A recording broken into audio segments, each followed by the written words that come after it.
Прв самит на Европската политичка заедница во Прага, ЕУ лидерите убедуваат, ќе се гради заедничка иднина. 44 земји, вклучувајќи ги 27 земји членки на Европската Унија и уште 17 лидери на држави, од Украина па се до Турција, Велика Британија и земјите од Западен Балкан, денеска на исто место. Но која е целта и што ќе донесе оваа идеја на францускиот претседател Макрон? Сите го делиме истиот простор, често истата историја и нашата вокација е да изградиме заедничка иднина. Би сакал да имаме корисен разговор, да ја ставиме оваа заедница во функција и од тоа да се родат нови проекти. Оптимисти и првиот човек на Европскиот совет Мишел, но и шефот на европската дипломатија Жозеп Борел, кој испрати и силна порака до Москва. 44 земји ќе покажеме единство, на состанокот ќе се бара нов поредок без Русија. Овој состанок е важен бидејќи е прв. Соочени сме со истите проблеми, имаме исти предизвици.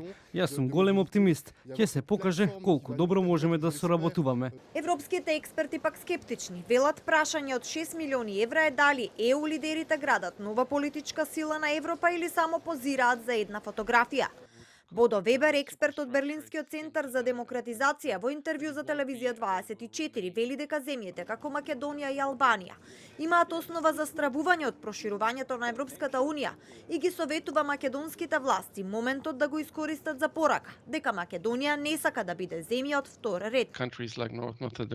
Земјите како Северна Македонија треба да вршат притисок врз пријателите и другите земји членки и експлицитно да објаснат дека нема да прифатат второкласно членство во Европската Унија и во исто време било какво членство во Европската политичка заедница.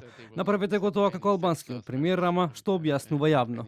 Еди Рама денеска пред камерите во Прага повтори дека за Албанија е клучно додека чека да стане ЕУ да биде дел од Унијата. Премиерот Ковачевски, кој во Чешка е придружуван од шефот на дипломатијата Османи, пак објави фотографија со Макрон на својот Facebook профил и напиша дека францускиот претседател му ја потврдил поддршката за евроинтеграцијата на Македонија.